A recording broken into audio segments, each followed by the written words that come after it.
Aujourd'hui, en fait, cet atelier, on l'a à la base, au forum, on devait le faire en live, c'est-à-dire qu'on avait, programmé, un chantier école, et en fait, l'idée, c'était de pouvoir y contribuer. Voilà, donc on l'a monté avec le lycée agricole de Montmorillon, hein, qui est celui qui est effectivement juste à côté de la base du CP à Lattu, et de se faire en collaboration sur un chantier, de diversification des écoulements, hein, sur, sur la rivière du Clin, plutôt du côté de ses sources. Voilà, une rivière qui, là-bas, avait la particularité de ne pas être très, diversifiée justement en termes d'écoulement, hein. Il y a eu quelques petits, aménagements, à l'époque qui l'ont un petit peu rendu un petit peu uniforme. Donc, voilà, l'idée c'était d'aller déposer du caillou dans des endroits un petit peu compliqués. Donc, ça arrangeait à la fois le syndicat, mixte des vallées du Clin Sud et puis bah, le lycée agricole, également. Donc ce chantier, bah, on le fera quand même, mais pas maintenant. Donc ce sera, au printemps, et donc entre le syndicat et le lycée agricole, voilà. Pour autant, bah, on s'est dit que ça aurait été pas mal d'en parler un petit peu, et bien, voilà, entre nous, pour savoir, beh, finalement si ces chantiers écoles, bah, voilà, si c'est, des choses compliquées à réaliser, si c'est quelque chose, qui apporte du plus, ou pas, si ça nous fait gagner du temps, si ça nous en fait perdre, si on perd d'un côté, est-ce qu'on gagne autre chose? Enfin voilà, toutes ces questions-là à se poser, et puis finalement, bah, est-ce que ça a du sens dans les métiers des collectivités, notamment des gestionnaires de rivières? Alors, ce qu'on va faire, c'est qu'effectivement, on va commencer peut-être par Fabrice, qui était l'intervenant numéro un à la base de ce projet. Alors normalement avec, les bottes aux pieds, mais voilà, ce ne sera pas le cas, c'est plus de s'équiper d'un diaporama, pour nous expliquer un petit peu, bah, côté centre de formation, côté, voilà, lycée agricole, qu'est-ce que ça représente pour vous des chantiers? Et puis aussi nous donner un petit panel de chantiers auxquels vous avez pu participer. Et pour te soutenir, là-dedans, on a Arnaud, Calendrier, qui est aussi de la communauté de communes Vienne et Gartempe, avec qui, maintenant ça fait, quelques années que vous travaillez ensemble. Donc, Oui.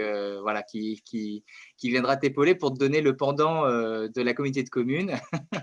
Et puis, après, on aura, Yann David-Oglu sur le bassin de la Seudre, qui nous parlera, bah, d'un exemple qui a fait un peu des rebonds, et comment ça s'intègre aussi dans un projet, lié aux arbres, et aux ripisylves sur son bassin.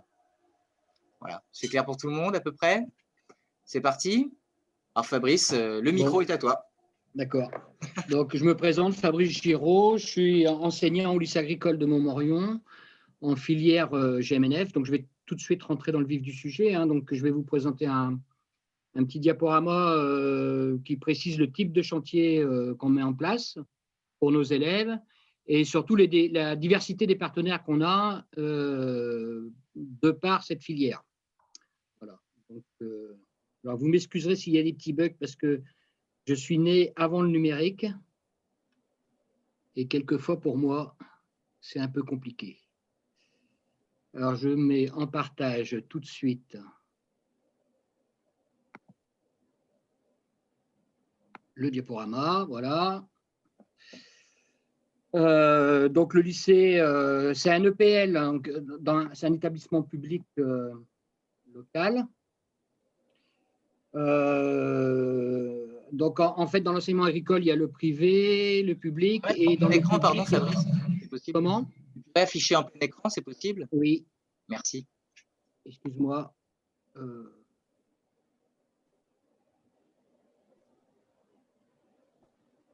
voilà. Donc, il y a les EPL et il y a les LECTA. Donc, nous, on n'a pas de filière donc on est ce dont je vais parler là, je vais parler essentiellement de la filière gestion des milieux naturels et de la faune, mais il y a on a une filière dans les lycées en environnement. Il y a une partie qui est faite en formation pour adultes avec des des options, notamment une option sur la gestion des milieux humides, qui a eu lieu au CFPPA l'an dernier, qui avait été mis en place. Et puis, il y a les BTS environnement qui ont un module technique aussi, mais qui est moindre, c'est 40 heures, je crois, sur les 2 années de formation, où ils doivent faire un chantier. Voilà. Je suis donc, hop. Donc, des formations de la 3e au BTS. Je vous présente de manière générale la formation dans l'enseignement agricole, donc par voie scolaire, par l'apprentissage ou par formation adulte. Sur Montmorillon, on intervient dans 5 domaines de compétences, l'installation en agriculture, l'agroéquipement, l'élevage équin, l'élevage canin, et puis ce dont on va parler ce matin, l'aménagement et la gestion des milieux naturels et les travaux forestiers. Donc la filière gestion des milieux naturels et de la faune, c'est un bac pro qui se fait en 3 ans, avec une seconde qui est plus généraliste, qui permet aux jeunes de partir éventuellement à la fin de la seconde dans les métiers du bois, vers un bac pro travaux forestiers ou vers un bac pro travaux paysagers. Donc en fait, à la fin de la seconde, ils peuvent faire leur choix. Bon, généralement, tous les lycées font en sorte de garder ces élèves et dans la seconde, on a plutôt tendance à mettre un point supplémentaire avec les enseignements laissés à l'initiative de l'établissement sur ce qu'on fait en fait dans notre formation au lycée. Et donc là, plus prosaïquement, donc l'organisation technique de la formation, c'est qui est prévue réglementairement, un chantier école de 5 jours par année, une plage de TP de travaux pratiques de 4 heures par semaine, et ensuite, en moyenne, 20 semaines de stage professionnel dans une entreprise. Et les 20 semaines sont réparties sur les 3 années de formation. Et donc, l'acmé en fait, de cette formation, c'est de développer un thème. Il faut que le jeune, l'apprenant, comme on dit dans notre langage, dans notre jargon, développe un thème technique autour d'une pratique de gestion au sens large de la nature. Voilà. Et donc, il doit faire un rapport final qui est présenté seulement à l'oral et évalué seulement à l'oral. Voilà, ça, c'est les modalités du diplôme, de l'obtention du diplôme. C'est important, c'est 25% de l'obtention du diplôme. Donc, pour les élèves, c'est très important de réussir leur stage professionnel. Donc, les métiers visés par la formation, de manière générale, c'est éco-garde, technicien rivière, technicien cinégétique, garde particulier. Alors, on parle d'éco-cantonnier aujourd'hui. Alors, on en parle de plus en plus puisque on peut plus phyto-cantonnier, puisqu'on n'a plus le droit d'utiliser les produits phytosanitaires dans les collectivités. Agent d'entretien d'espace naturel et animateur environnement. Alors ça, c'est soit, la plupart du temps, c'est quand même lié à une poursuite d'études post-bac.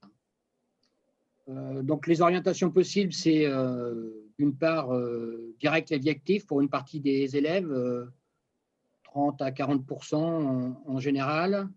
Beaucoup continuent sur un BTS.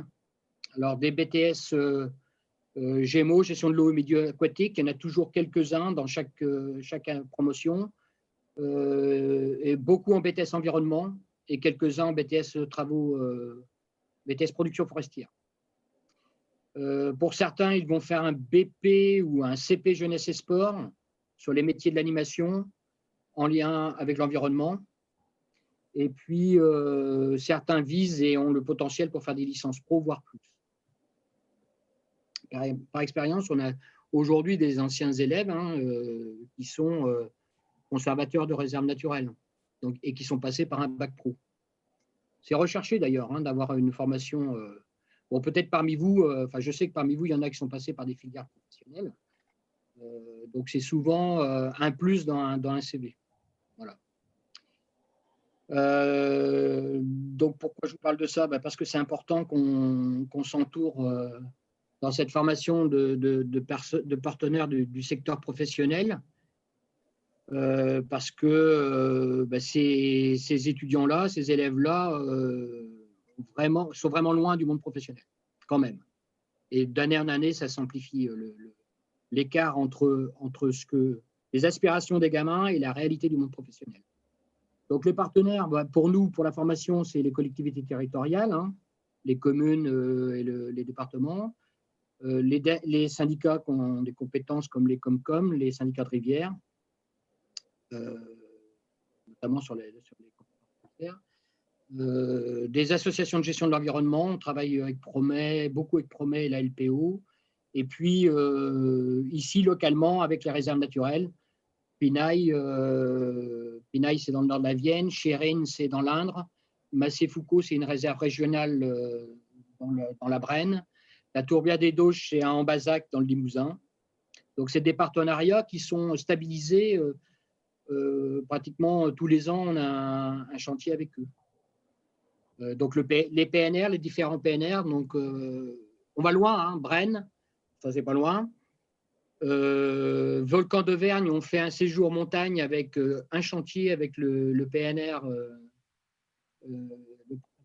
d'Auvergne. Et puis, depuis 3 ans maintenant, on fait un partenariat avec le parc naturel du Cotentin-Bessin, donc dans la Manche. Parfois, là moins, mais on a eu des partenariats avec le Conservatoire du littoral, partenariat très très important avec le Conservatoire des espaces naturels, surtout l'antenne Vienne, les CPIE, notamment forcément celui qui est le plus proche, hein, le CPIE Val-de-Gartempe. Parfois des partenariats avec les APPMA et puis avec les fédérations de chasse et de pêche, un partenariat qui s'amplifie notamment avec les fédérations de chasse. Passons aux choses sérieuses. Donc, les actions qu'on met en place qui vont en lien avec les… Alors là, je vais seulement vous parler des actions en lien avec les milieux aquatiques. Hein. Alors, au sens large, hein, tout ce qui touche à l'eau, on va dire. Voilà. Pas seulement les rivières. Donc, un exemple, création et entretien de répisylves, donc c'est un partenariat avec Promet à Mamayou, chez un agriculteur qui était en bio et qui avait des problèmes, vous le voyez hein, sur la photo, notamment de pâturage en bordure de ruisseau. Donc là, chantier de plantation sur une journée. Alors, je vous ai dit, les plages de TP, c'est 4 heures, mais en fait, bon, ça, c'est à l'interne. Hein, on s'arrange pour partir à la journée. Donc, c'est l'équipe éducative hein, qui a accepté le principe. Sur des chantiers, ça se fait dans d'autres. J'ai fait d'autres établissements, donc je sais que ça se fait aussi dans d'autres établissements. C'est beaucoup plus pratique hein, de partir à la journée, surtout quand on a 3/4 d'heure, 1 heure de déplacement. Donc, des chantiers d'entretien des berges, presque tous les ans, on a un chantier. Donc là, c'était sur la Lochon avec Arnaud, avec la CCVG, la communauté de communes Val-de-Gartempe. Donc là, plus précisément, un chantier de restauration hydromorphologique, encore avec la CCVG. Donc, c'est le cas du Chambon à Riez. D'ailleurs, vous voyez sur la diapositive qu'il y a le technicien Rivière qui est en train d'expliquer, présenter le contexte du chantier aux élèves en formation. Donc Arnaud, si tu veux intervenir en même temps que la présentation. Ouais, en fait, lorsque le lycée intervient, donc généralement le professeur, donc Fabrice ou anciennement Philippe, me contacte. On essaye de trouver un chantier école qui est pas trop loin du lycée pour limiter le déplacement et que ce soit aussi un chantier qui soit à portée des élèves. Donc là, pour le cas, c'est un chantier qui se situe à 15 minutes environ du lycée. Oui. Donc l'agriculteur avait ramené beaucoup de pierres de champ, donc de différentes tailles. Donc c'est vrai qu'il y en avait qui étaient assez grosses, mais bon, on a fait avec ce qu'on a pu, vu que c'était un don gratuit. Et donc, les élèves ont passé leur journée à remettre les cailloux dans l'eau, à recréer des radiers, des méandres avec la technique du lit emboîté. Donc voilà, on a des élèves qui sont très à l'écoute, puisque là, on fait une intervention un peu technique pour expliquer. Et les élèves, après, organisent leur chantier sous la surveillance de leur professeur. Et on fait un point régulièrement au moment de la journée pour voir l'évolution du chantier. Et voilà. Puis après, le partenariat peut se prolonger au lycée avec d'autres interventions, mais je ne sais pas si tu voudras. J'en parlerai tout à l'heure dans les conventionnements. Là. Voilà. Juste après. Comment ça se passe parce qu'on établit une convention, forcément, il y a un cadrage réglementaire pour toutes les sorties. Ce que je peux rajouter là sur ce type de chantier, c'est que dans cette formation, la gestion des milieux naturels et de la faune, l'objectif, c'est théoriquement, c'est d'en faire déjà des agents autonomes et éventuellement des chefs d'équipe. Et donc, quand ils sont… donc, généralement, le chantier rivière, comme souvent c'est un peu plus technique, on le fait plutôt sur la classe de terminale. Donc, ils ont déjà un peu d'expérience. Et donc, on les met en situation… ça permet de rebondir sur ce que tu dis, Arnaud, sur l'autonomie. On les met en situation d'être chef d'une équipe de 2-3 personnes. Alors, on leur donne des consignes et à eux, en fonction des consignes et des objectifs fixés, d'effectuer les travaux avec quelqu'un qui est à la fois actif et superviseur des travaux. Voilà. Ok. Ah oui. J'ai une… Je rajouter aussi qu'on a une régie, nous, à la communauté de communes, donc avec pas mal d'agents. Et des fois, c'est vrai que les agents interviennent en parallèle des élèves. Et il y a aussi un échange qui est intéressant. Les agents de la communauté de communes partagent leur expérience de leur travail aux élèves. Donc, c'est un échange qui est très, très enrichissant pour les deux parties. Voilà. Alors, à la fois pendant le chantier et aussi, alors c'est pour ça qu'il y a un intérêt aussi de faire des chantiers répartis sur une journée, c'est qu'on a une plage de pique-nique. Et là, c'est souvent le moment que choisi par les élèves pour aller poser des questions, pour s'entretenir avec les agents. Et en fait, c'est aussi important dans la découverte des métiers que l'action en elle-même, quoi. Ouais, pour l'aspect formateur, tu veux dire. Oui. Ouais. Du coup, j'ai une question. Alors, il y a une question de Delphine qui pose la question en fait des engins de chantier. Est-ce que les travaux ils se font sans engin de chantier ou ils peuvent toucher à ça ou comment ça marche? Alors, donc là, j'y reviendrai aussi dans la suite. Par contre, généralement, les interventions qu'on fait, c'est parce que le partenariat, il se fait parce que souvent, ce n'est pas mécanisable. Donc, il n'y a pas d'utilisation, en tous les cas, de véhicules à moteur. Même si dans la formation, les élèves, dans l'année de terminale, ils passent le CACES tracteur, l'habilitation pour conduire un tracteur agricole. Tracteur et puis télescopique. Mais sur aucun chantier, on prend d'abord parce que c'est d'individualisation, c'est plus compliqué.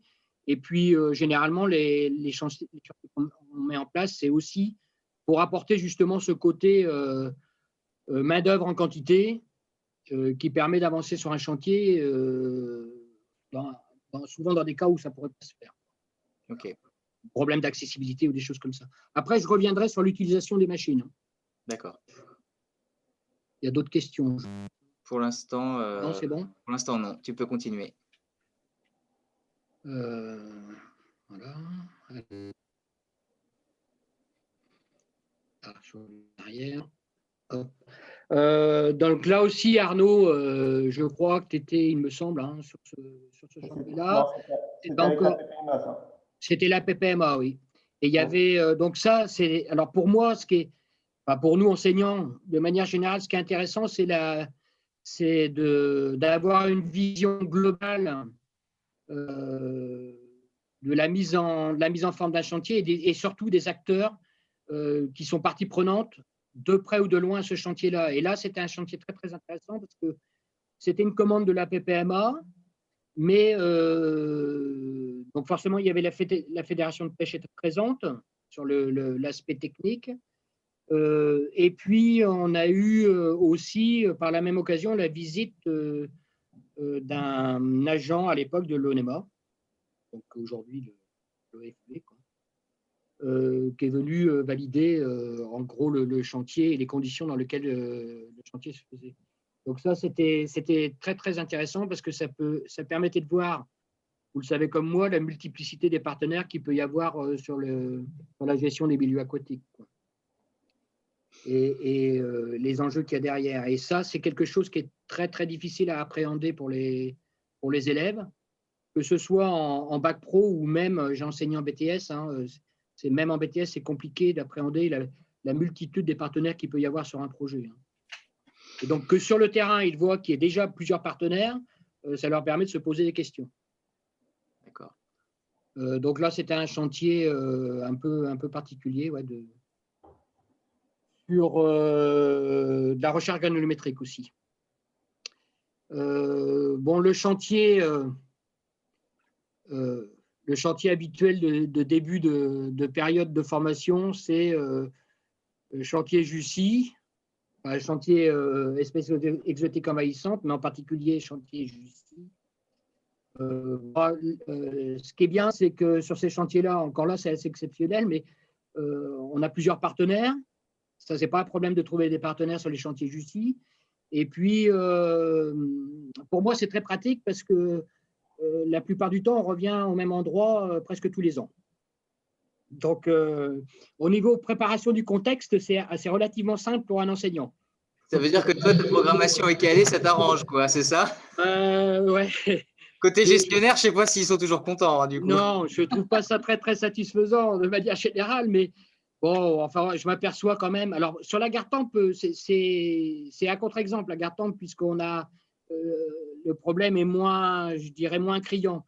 Par contre, sur le bassin de la Vienne, sur la rivière Vienne, j'ai fait 4 ans de suite un chantier exactement au même endroit. Sur les 100 mètres carrés, enfin, sur les 100 mètres de rive, au même endroit pendant 4 ans, avec les mêmes quantités de JUCI exportées. Donc, bon, ça permet, mais c'est intéressant parce que ça veut dire aussi, on se pose des questions avec les élèves, voilà, l'énergie qui est mise là-dedans, pourquoi, les tenants, les aboutissants, si ceux de l'aval, si ceux de l'amont ne font pas, quoi ça sert, enfin voilà, donc c'est très très pédagogique aussi, même si on fait un peu un constat d'échec quand même, au final. Et là, donc j'ai mis cette diapositive parce que donc, il y avait une multitude de partenaires, des élus, beaucoup d'élus sur ce chantier-là. Donc, c'était avec le SIAG, donc le syndicat qui gère la rivière Gartempe, et une partie de la Creuse, une toute petite partie de la Creuse. Et donc là, il y avait donc des élus locaux, des élus Comcom, et puis la presse, puisque vous savez comme moi, aussi bien pour nous lycées que pour vous techniciens, la communication sur les actions, c'est très important, surtout qu'il y a souvent des incompréhensions. Voilà. Okay. Et donc, je vous ai mis un lien sur l'article de presse. Alors, je crois que... Voilà. Donc, ça va, opération d'arrachage de justice pour les lycéens. Donc, pour nous, alors c'est vrai que moi, je ne suis pas un spécialiste de la com, mais on a un peu missionné quand même pour promouvoir notre établissement, puisqu'aujourd'hui, les établissements agricoles sont, on peut le dire, presque sur un marché concurrentiel.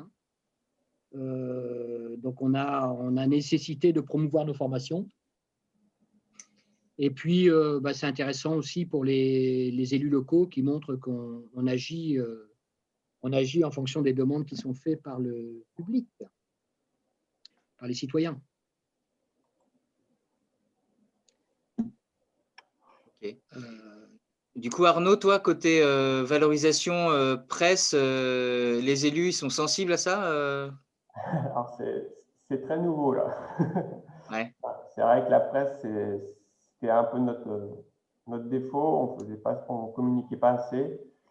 Donc là, depuis 1 ou 2 ans, à la communauté de communes, il y a une chargée de communication qui a été recrutée pour faire la promotion un peu de ce que fait toute la communauté de communes.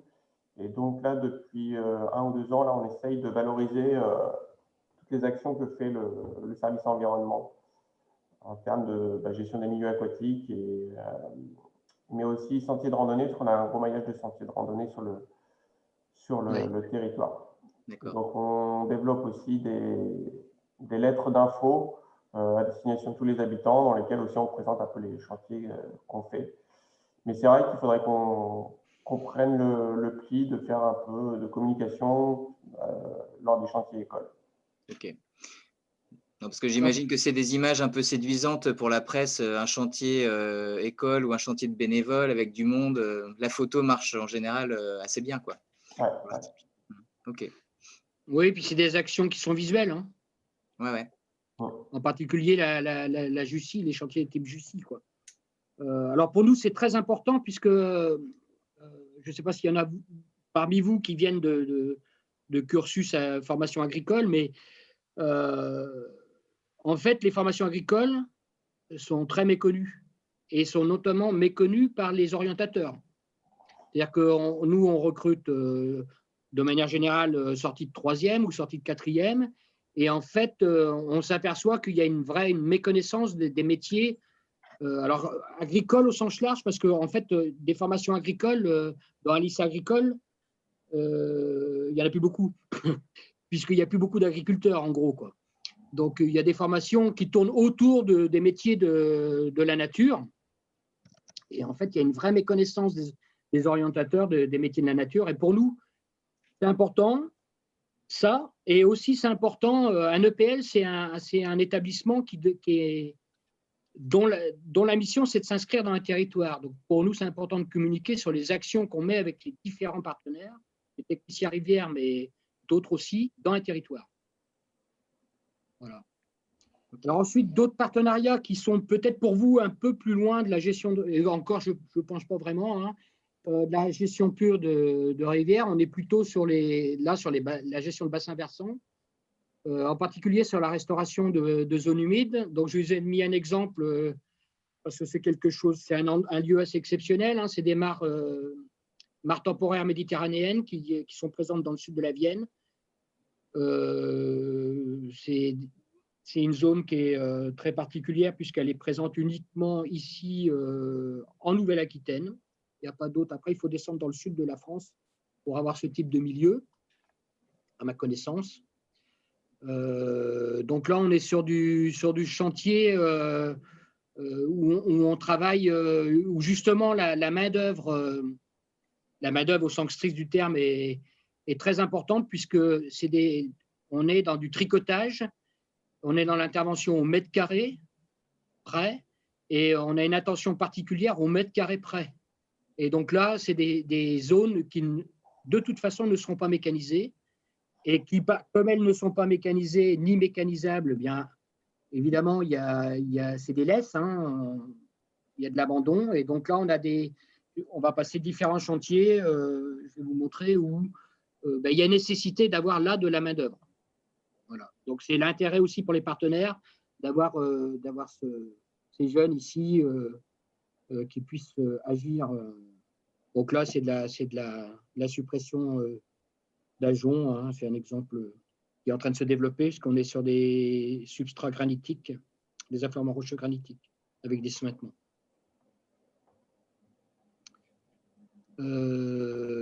Donc, un chantier aussi, là, on voit justement mécanisé avec des débroussailleuses sur la réserve de Chérine, sur l'étang de la Touche, à la réserve de Chérine. Donc là, l'objectif, c'était d'enlever toutes les repousses de petits ligneux, sans toucher aux autres plantes, et notamment, ça y est, j'ai perdu, à la gentiane pneumonante qui était présente sur le site. Voilà. Donc, il fallait éviter. Donc là aussi, on est dans le tricotage, hein, au mètre carré près. Donc, ils ont le droit de toucher à des débroussailleuses. Bien sûr. Je vais y revenir sur l'utilisation des machines. Débroussailleuses, tronçonneuses. Ah oui, aussi. D'accord. Tronçonneuses aussi. En fait, ils pourraient même toucher aux outils mobiles, mais réglementairement, mais on ne peut pas techniquement et dans l'organisation aller jusqu'aux outils mobiles. On le fait sur l'exploitation du lycée. Donc, chantier aussi très très courant, hein, c'est l'entretien, la restauration et l'entretien des mares. Donc là, on est sur une mare des étangs Massé-Foucault, donc la réserve naturelle régionale là, en Brenne. Enfin, ça peut être comme ça. À côté de Montmorillon, on a des reliquats de tourbières, propriété du Conservatoire des espaces naturels de l'ex-Poitou-Charentes. Et donc, on a un chantier d'intervention, de restauration de zones tourbeuses et tourbeuses là, sur ce site-là. C'est une tête de bassin. On est en zone Natura 2000. La plupart du temps, c'est en zone Natura 2000, les chantiers hein, qui sont effectués à minima, pas toujours, mais à minima en zone Natura 2000. Donc, c'est un reliquat de tourbière, puisque la plus grosse partie de la tourbière a été transformée en plan d'eau hein, sur ce site-là. Ça avait défrayé la chronique il y a une vingtaine d'années. Oui. Donc, c'est entre Montmorillon et Moulims, pour ceux qui connaissent. Donc là, c'est pareil, pas mécanisable. Hein. Donc, intervention manuelle, en plus sur une petite surface, c'est un demi-hectare. Hein. J'en reviens aux choses qui pourraient éventuellement bloquer, mais en fait, qui sont cadrées. Et c'est bon. Donc, pour revenir à l'utilisation des machines. Hein. On te perd un peu. Est-ce que tu pourrais peut-être couper ta caméra pour laisser le son seulement? Oui, parce qu'on ne m'entend plus. Ça baisse des fois. Donc, peut-être que ça peut t'aider. Alors, si j'arrête la vidéo, voilà. Est-ce que c'est bon pour vous? Ouais, c'est bon. Ouais. On a privilégié le son, donc ça nous permet. Vas-y. Oui. On a plus de bandes passantes. Donc, des actions. Voilà, les chantiers qu'on fait, en fait, on répartit les types de chantiers en fonction globalement de l'âge des apprenants. C'est-à-dire qu'en seconde, peu d'utilisation de machines, sauf en fin de seconde. Alors, on est toujours en train de jongler, puisqu'il y a les moments où on peut intervenir sur les milieux et les moments où les élèves sont en formation et les possibilités qu'ont les élèves dans la formation. Donc, c'est toujours un peu compliqué. Il faut toujours jongler un peu. Ce qui est à peu près certain, c'est que quand ils ont moins de 15 ans, ils n'ont le droit de rien faire. Et aujourd'hui, avec la transformation du bac pro 3 ans, c'est un vrai problème pour la formation, puisqu'on a des élèves qui arrivent en seconde qui n'ont pas 15 ans, qui vont avoir 15 ans dans le courant de l'année. Ensuite, moins de 16 ans, il faut, alors quel que soit l'âge, il faut une visite médicale obligatoire qui autorise l'apprenant à pouvoir faire des chantiers, pouvoir faire des actions, chantier ou TP. Ensuite, il faut une dérogation machine dangereuse pour les moins de 18 ans.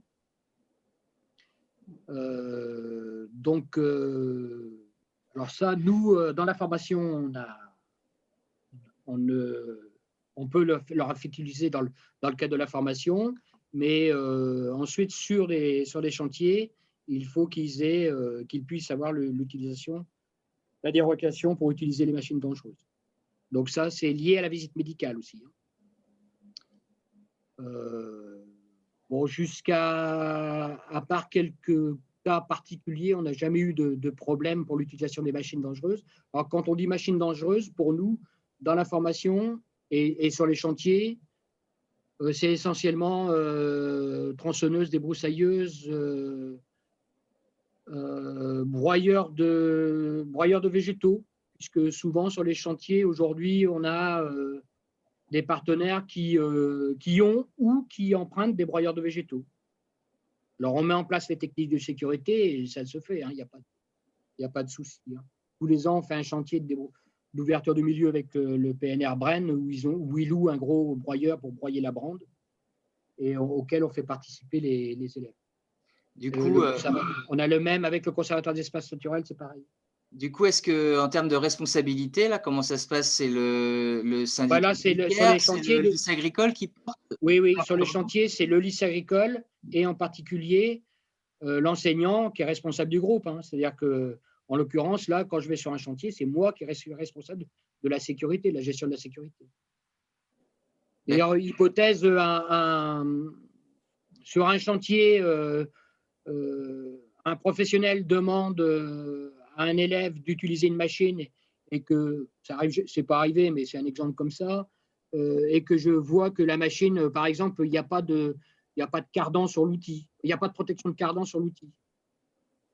Ben, c'est de ma responsabilité de dire à l'élève, ben non, il y a un problème de sécurité, donc tu n'utilises pas l'outil.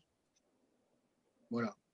Où il n'y a pas de protection, par exemple, ça arrive jamais, mais bon, c'est un exemple qui pourrait arriver. Hein, pas de protection sur une débroussailleuse, sur la lame débroussailleuse. Ça arrive quelquefois qu'on a des outils qui sont un peu en fin de vie. Alors, nous, pas sur le lycée, hein, puisque on ne peut pas se le permettre, mais on peut avoir des particuliers qui ramènent leur matériel, par exemple, et qui ne sont pas aux normes. Hein, ça peut arriver. Hein. Là, quand on est en chantier bénévole, tu veux dire, si les gens ramènent leurs outils à eux. Voilà, parce qu'il arrive qu'on a, sur certains chantiers, c'est arrivé hein, qu'on ait à la fois des bénévoles d'une association, par exemple, et que le chantier soit commandité par une structure professionnelle. D'accord. Type LPO, par exemple. On peut avoir une commande faite par la LPO sur un chantier où là, il y a des bénévoles qui viennent avec leur matériel pour donner un coup de main. Bon, c'est arrivé quelques fois, bon, on n'a pas eu de problème lié au matériel, mais ça pourrait être un exemple. De toute façon, la responsabilité, c'est l'enseignant. D'accord ? Il n'y a pas, dans le cadre des chantiers, il n'y a pas de responsabilité du partenaire. Et le conventionnement le dédouane. Hein. On va voir tout à l'heure. Si tu veux, on peut y avancer. Il y a Pascal qui est aussi enseignant. Alors sur la Seudre, du coup, c'est avec lui qu'a travaillé Yann, qui explique qu'il y a souvent un cahier des charges qui est mis en place et qui est fourni par la structure. Oui. Et des fiches de sécurité chantier qui sont… Alors, je vais y venir avec la convention. Ouais. Vas-y, je t'en prie. C'est ça. Vas-y, Fabrice. Oui. Vas-y, continue. Alors, ça bug. Ça bug chez toi? Ah. Voilà. Donc, j'insiste sur le partenariat. Vous m'entendez? Oui. J'insiste sur le partenariat gagnant-gagnant parce que, alors, je pense que pour les structures, c'est une réalisation souvent d'actions qui serait gourmand en main-d'œuvre, qui serait peut-être même pas réalisée parce que pas possible de le faire à l'interne. Ça rend le fait que pratiquement systématiquement, nous, on sollicite la presse pour venir faire un point presse. Ça donne une visibilité sociale dans le territoire de la structure.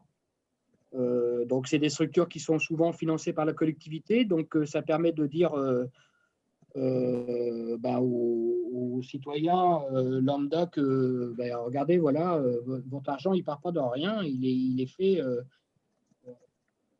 il est utilisé à bon escient et en même temps, il sert pour la formation des professionnels.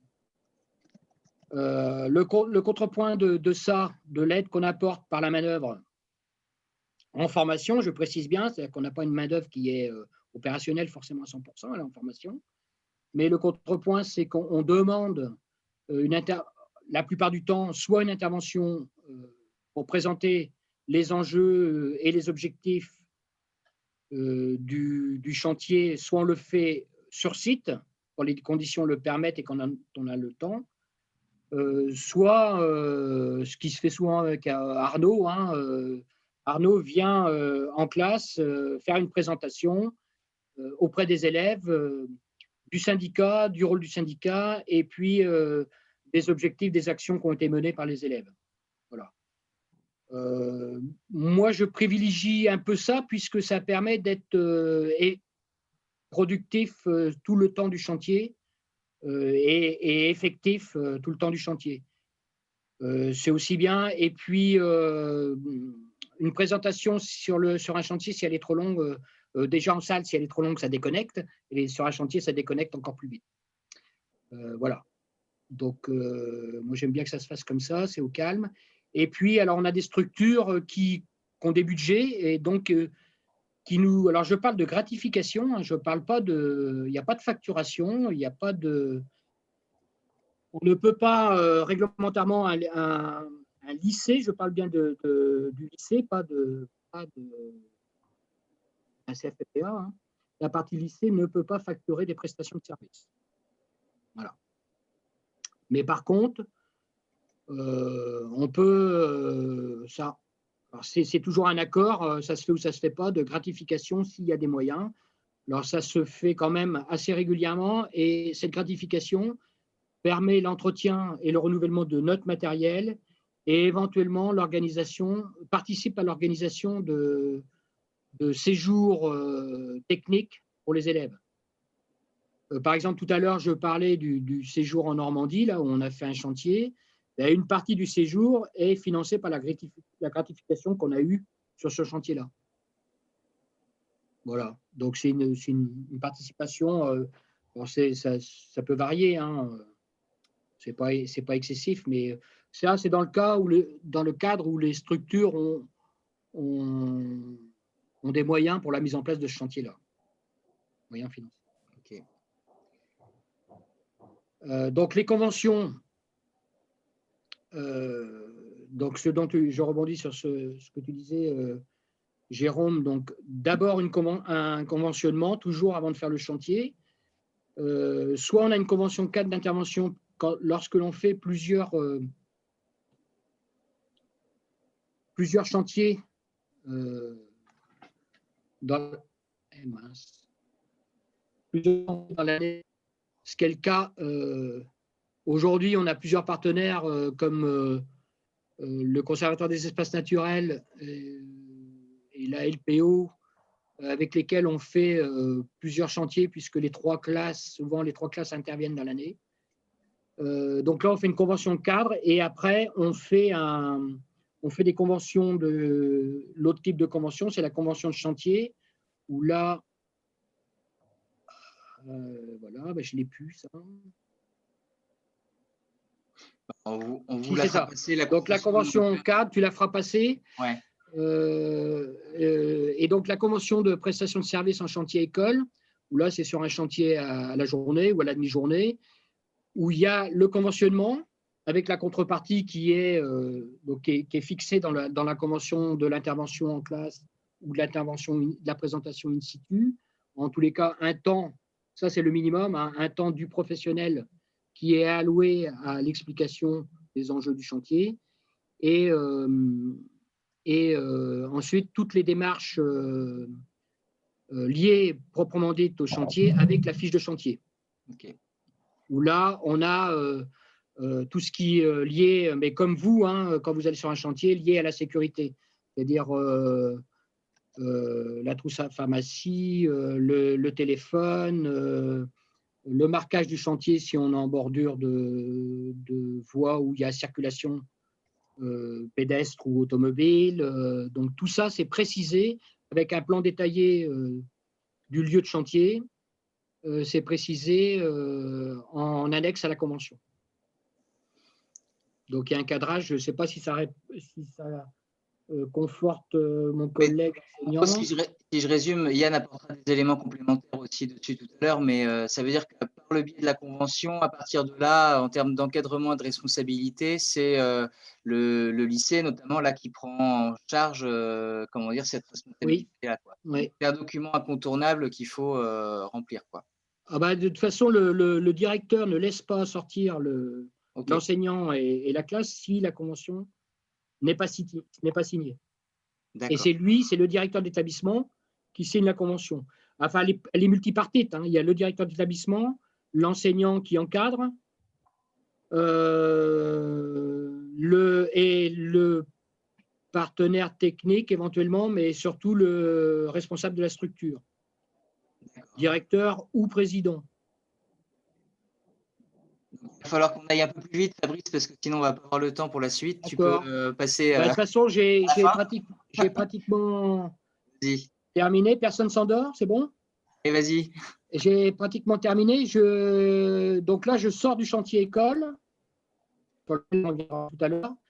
Je refais le même speech que j'ai fait l'an dernier, quand je suis intervenu en fin d'intervention au TMR. Je vais parler des stages professionnels, puisque il y a un vrai problème. On peut parler de marché, hein, je mets entre guillemets, mais on a un marché du stage en entreprise qui est très contraignant réglementairement, plus contraignant que le marché de l'emploi, qui est aussi compliqué que le marché de l'emploi. Ce que je redis, qu'il y a une méconnaissance de ces types de formations par les professionnels, hein. Alors, peut-être moins sur tout ce qui concerne la gestion des milieux naturels, mais en tous les cas, les collectivités territoriales, je me suis aperçu qu'elles ne connaissaient pas du tout ce type de formation. Alors que la formation vise, pour l'emploi en particulier, ces structures-là. Alors, effectivement, il y a des attentes et des compétences qui sont forcément en inadéquation. C'est-à-dire que effectivement, les élèves, les apprenants ne sont pas compétents quand ils arrivent en stage. Mais je crois que vous, comme moi, à un moment donné, on a eu des manques de compétences qu'on a acquis par le fait d'avoir eu la possibilité de faire des stages. Et on a un besoin, c'est ce que je disais en tout début, on a un besoin des stagiaires d'être confrontés au monde du travail. Et l'action ponctuelle sur des chantiers ou des TP n'est pas suffisant pour qu'ils soient confrontés aux réalités du monde du travail. Et vraiment, mais pour ceux qui prennent des stagiaires, Arnaud, toi le premier, et encore, c'est assez sélectif, on a des vrais écarts entre ce que s'imagine le stagiaire du monde du travail et la réalité du monde du travail. Okay. Et puis, une obligation réglementaire, pour nous, établissement, un lycéen ne peut pas avoir le diplôme s'il n'a pas effectué de stage en entreprise. Pour vous dire que depuis 2 ans, enfin depuis l'an dernier, avec la période qu'on subit, c'est très, très, très compliqué. Donc, je lance un cri d'alarme. OK. Donc, la solution, c'est une convention multipartite qui définit clairement les obligations et les responsabilités de chacun. C'est une convention qu'on fait signer par le partenaire qui reçoit le stagiaire, hein, pendant les 14 semaines, puisque la première année, on ne la compte pas, l'année de seconde, ils peuvent aller voir dans différentes structures. Mais par contre, ils ont l'obligation de faire leur année de première et de terminale pratiquement toutes dans la même structure. Puis, alors on parle de stage, puisque là où il y a le blocage, c'est la rémunération. Il n'y a pas de rémunération pour les stagiaires en formation gestion de milieux naturels et de la faune. Puisque, donc on a eu l'assurance que réglementairement, par notre ministère, hein, ils ont effectivement 14 semaines, mais qui est répartie sur les 2 années. Donc, il n'y a pas d'obligation de rémunérer, mais qui peut être gratifié. Si le stagiaire peut être gratifié. Et puis, ça permet de mener pour les structures, je pense, des actions qui sont un peu en marge de leur boulot, ils peuvent avoir des missions, hein, les stagiaires, des petites missions. Et puis surtout, il ne faut pas oublier que c'est des futurs techniciens. Et que c'est important qu'ils soient bien formés pour être vos futurs collègues. Je vous remercie. Merci Fabrice. Donc, si je comprends, double appel, côté centre de formation et pense que Pascal, dans le privé, du coup, pareil, adhère à ça. C'est que vous avez, vous, c'est utile ce genre de chantier parce que vous en avez besoin dans votre cadre de formation pour former les jeunes. Et prolonger en stage, ça peut être aussi très utile aussi de votre côté, sachant que le chantier école peut peut-être servir à recruter les bonnes recrues. Alors, effectivement, c'est le cas tous les ans. On a 2-3 stagiaires qui sont recrutés par les structures pendant les chantiers écoles. OK. D'où aussi l'intérêt d'avoir une multiplicité de chantiers écoles. D'accord, OK. Donc, très bien. Sur le chat, je vois que donc Pascal donnait quelques idées de tarifs pratiqués effectivement dans les rémunérations là, ou gratifications dans sa structure. On va voir peut-être avec Yann ce qu'il va nous en dire. Voilà, On va attendre peut-être l'intervention de Yann et faire la suite après. OK, on fait ça. Du coup, merci Fabrice. Et puis peut-être, alors est-ce que vous avez des questions pour l'instant à ce stade, les participants, peut-être? Ou sinon, on peut passer peut-être à la présentation de Yann sur l'illustration d'un chantier particulier qui a eu quelques répercussions. On démarre quand vous voulez. Allez, vas-y, merci. Enfin. Alors, c'est parti pour le partage. Je vais mettre en vidéo aussi, tiens. C'est bon pour tout le monde? Ouais, vas-y. Ok. Merci Fabrice qui a bien défini le contexte, donc je vais essayer de ne pas trop revenir là-dessus et plutôt vous présenter un retour d'expérience récent d'une opération qu'on a engagée au syndicat. Donc, je vais faire la présentation. Je suis technicien de rivière au syndicat mixte du bassin de la Saude, mais je suis accompagné aujourd'hui par Claire, donc une collègue du syndicat, chargée de mission, et Pascal, un enseignant du lycée agricole privé La Salle Saint-Antoine. Hop là, faut que je passe les diapos. Je vais peut-être enlever la vidéo, moi, ça va peut-être. Voilà. Ceux qui ne connaissent pas bien le syndicat, je vais aller très vite. On est une structure relativement jeune, créée dans le contexte GEMAPI au 1er janvier dernier par la fusion de 2 anciens syndicats qui étaient présents sur le bassin de la Seudre. Un syndicat qui gérait tout ce qui était planification à grande échelle, donc portage du SAGE, du PAPI, du programme opérationnel multithématique du SAGE, et un autre syndicat uniquement qui avait compétence uniquement sur la partie continentale du bassin et qui gérait tout ce qui était maîtrise d'ouvrage, donc travaux en rivière, entretien, restauration, donc un syndicat de rivière comme vous pouvez tous les connaître dans vos structures. Aujourd'hui, donc la structure elle a cette double compétence et en planification et en maîtrise d'ouvrage, ce qui est relativement confortable sur tout ce qui est processus décisionnel. On a une rapidité d'action assez importante par rapport à certains syndicats ou à certains territoires sur lesquels on a des syndicats et des établissements publics de bassin qui coordonnent ces actions-là. Le périmètre du syndicat concerne 67 communes sur 6 intercommunalités, dont 4 qui sont majoritaires et qui ont des élus au comité syndical, donc 20 élus, et aujourd'hui on est 6 agents dans la structure, 6 agents permanents.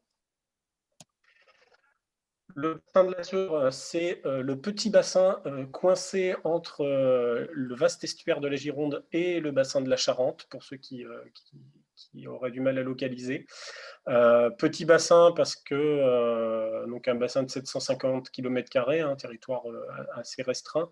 Un fleuve, la Seudre est bien un fleuve avec un estuaire donc de 64 km de long, de la source jusqu'au Pertuis.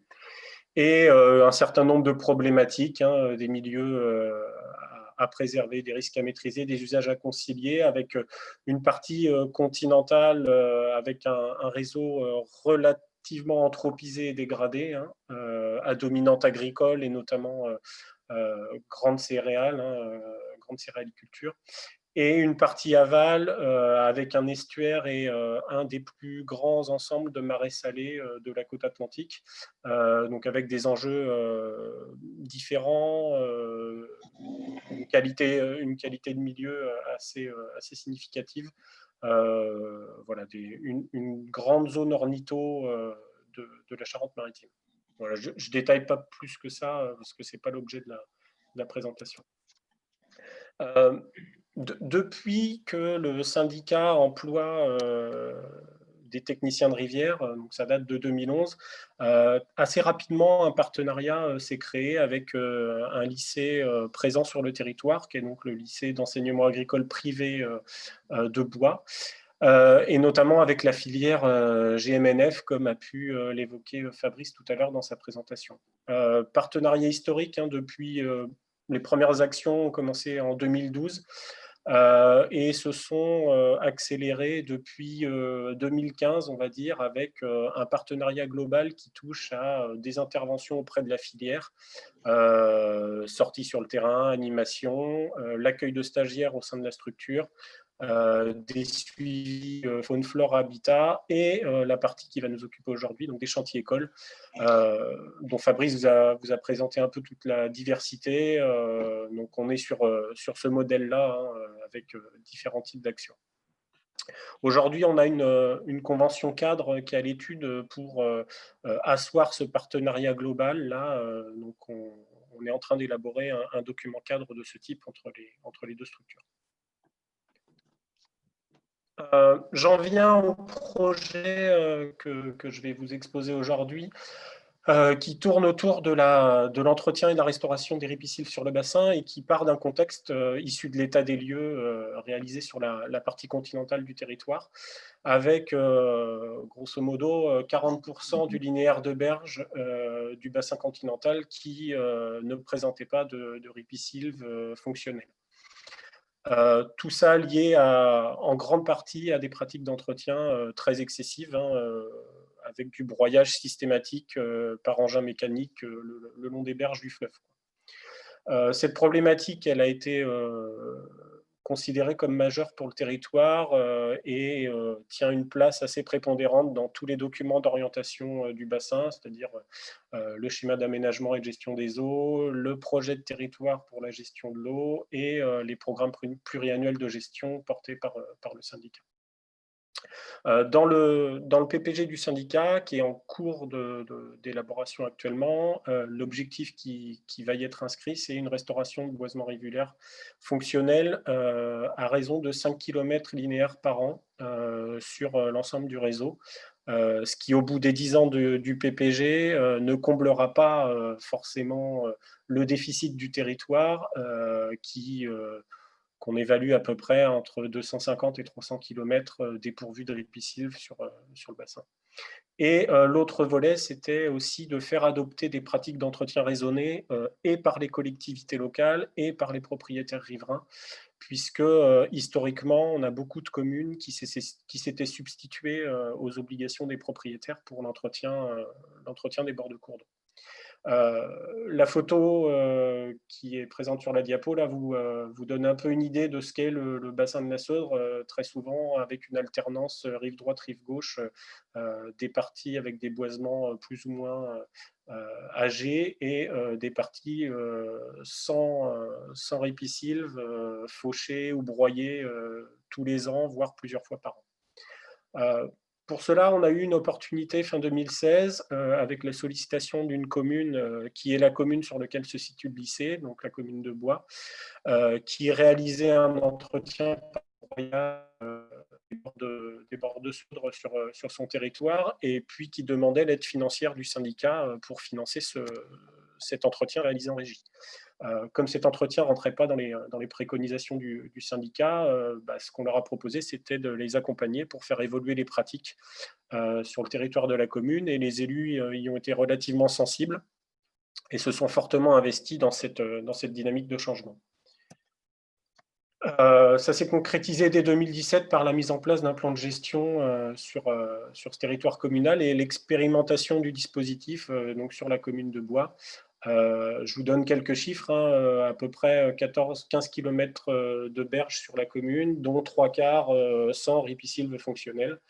À peu près 275 parcelles concernées, Seudre plus affluents, et 200 propriétaires différents sur la commune.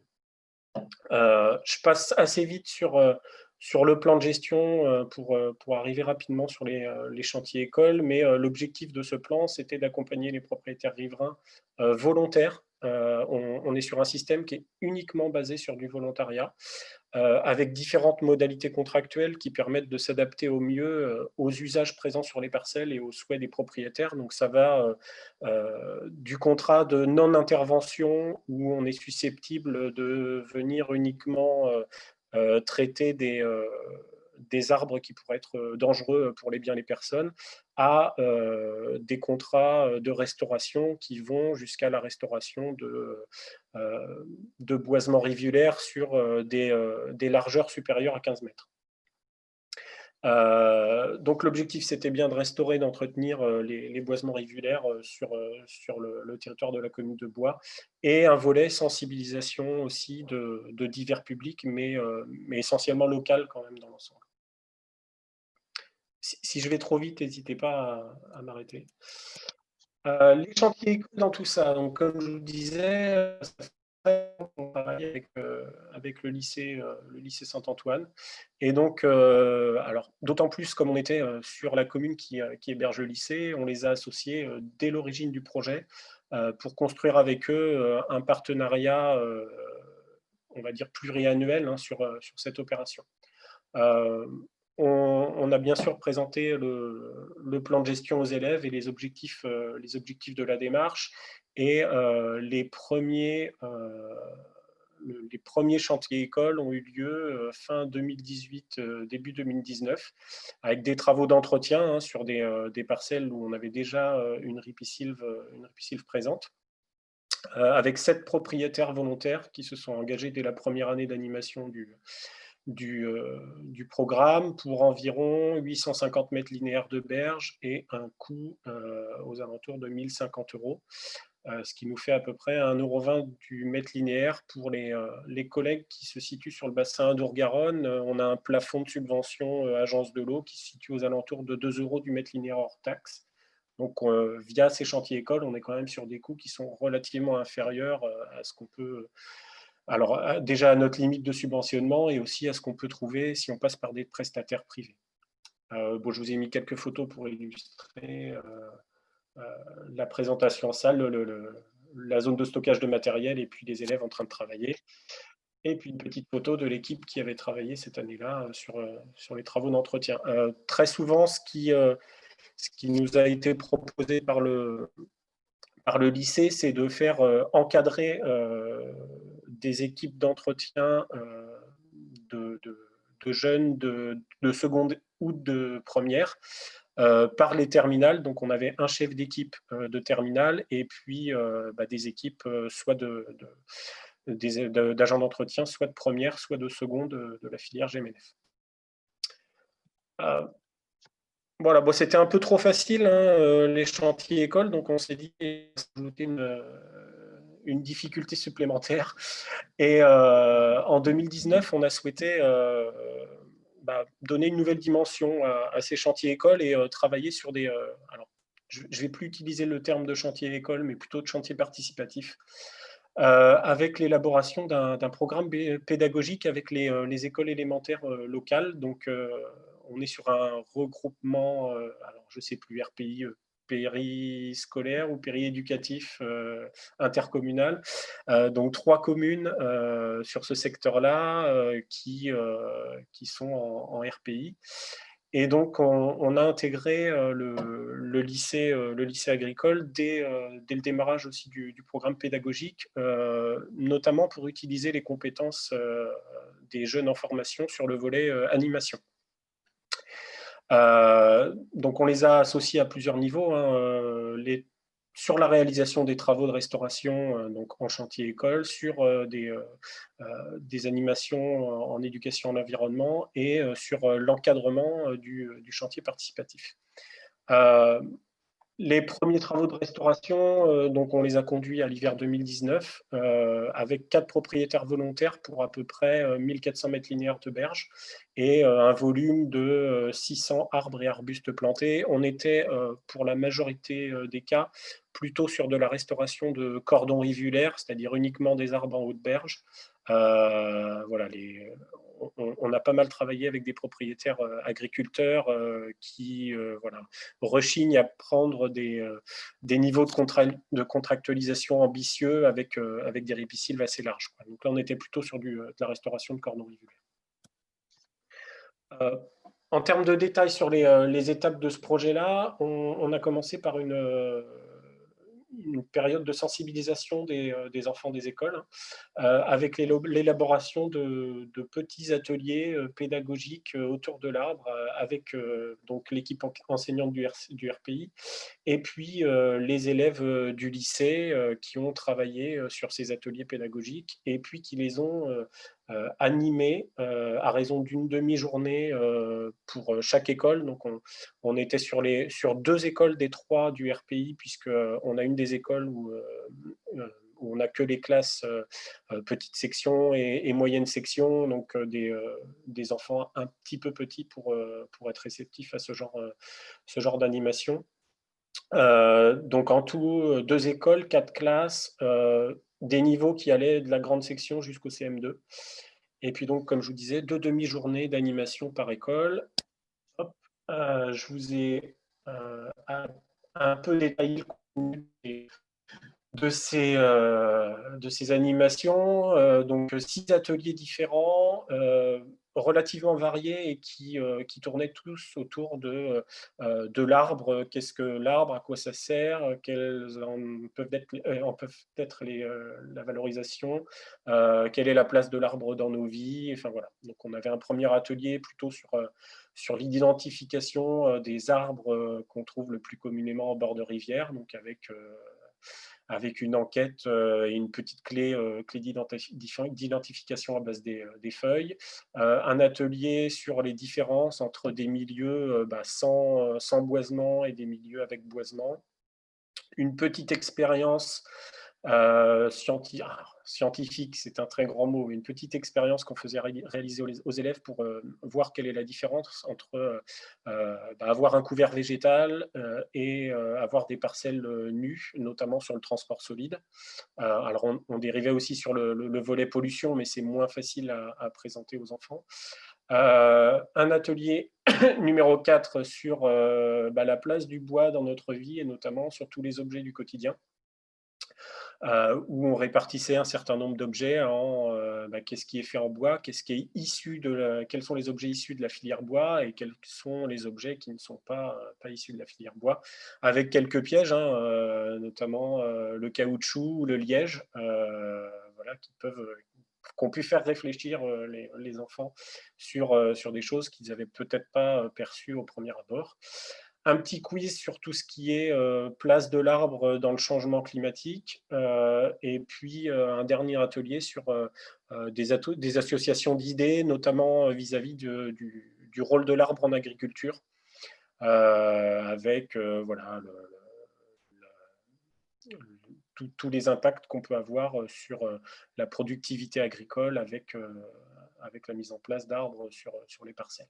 Et puis ça s'est aussi concrétisé par la réalisation d'une œuvre collective qu'on a appelée l'arbre à empreinte, qui est un arbre dessiné sur une toile sur lesquelles les enfants viennent apposer leur empreinte pour réaliser les feuilles de cet arbre. Et cette œuvre, elle a été digitalisée pour devenir le logo du programme. Donc vous avez le logo du programme en bas qui est issu de la réalisation des enfants. La deuxième étape de cette première partie de sensibilisation, elle s'est aussi concrétisée sur le terrain, avec une prévisite du chantier animée par Claire et moi-même sur les zones qu'on allait planter avec les enfants, avec un rappel du texte, quelques notions abordées en classe, et puis surtout la présentation de ce qu'on attendait des enfants et des étapes de plantation des arbres. Et puis une deuxième partie sur la découverte de l'attraction animale, puisqu'on travaillait aussi sur cette opération-là avec une association qui essaye de remettre au goût du jour le travail du cheval en agriculture, et on les avait sollicités notamment pour faire le pré-travail du sol avant les plantations, et le transport du matériel le jour des chantiers. Donc, il y a eu une petite sensibilisation des enfants à l'intérêt du travail du cheval et aussi au respect des normes de sécurité quand on travaille à côté d'animaux comme ça. Voilà, on a essayé de les Là, sensibiliser. là encore, c'était les élèves du lycée qui menaient les chevaux en partenariat avec Alternative Animale, puisqu'on les forme là-dessus pour différents travaux d'intervention sur différents types de milieux notamment. Voilà, tu viens de me spoiler la diapo suivante, Pascal, mais c'est ça. Donc là, on a fait 2 demi-journées, pareil, une pour chaque école. Je reprends le fil du diaporama. Donc voilà, ce que vous expliquez, Pascal, c'est que donc les élèves du lycée de la filière GMNF ont un module sur tout ce qui est. Alors, c'est un lycée, j'en ai pas parlé au début de la présentation, mais c'est un lycée qui, dans son ensemble, est quand même très tourné autour des métiers du cheval. Et la filière GMNF intègre dans son parcours un module traction équine. Donc voilà, vous avez sur les photos du haut les élèves qui sont en train de manipuler, enfin de diriger plutôt le cheval de trait. Toute la préparation du chantier s'est fait conjointement avec les élèves du lycée, et la préparation du sol avant les plantations et le débroussaillage avant que le cheval puisse passer avec le petit soc de charrue qui a été réalisé par la classe de seconde, si je ne me trompe pas, Pascal. Et puis aussi tout ce qui a été préparation du matériel pour les plantations, tri des plants, préparation du pralin. Enfin voilà, on a travaillé de manière assez étroite avec l'ensemble de la filière GMNF sur ce projet-là. Et en partenariat aussi avec le département et le programme. Oui. Tu vas peut-être dire un mot, je sais pas, Yann. Oui, j'en parlerai un petit peu après. Et puis,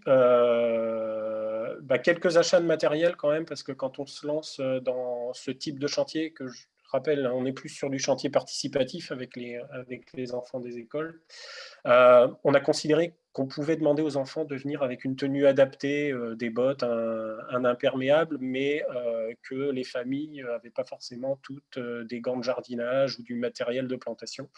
Donc, on a fait quelques petites acquisitions, une centaine de paires de gants taille enfant pour qu'ils puissent manipuler les plants sans trop se salir, hein, même si avec des enfants, c'est toujours un peu illusoire.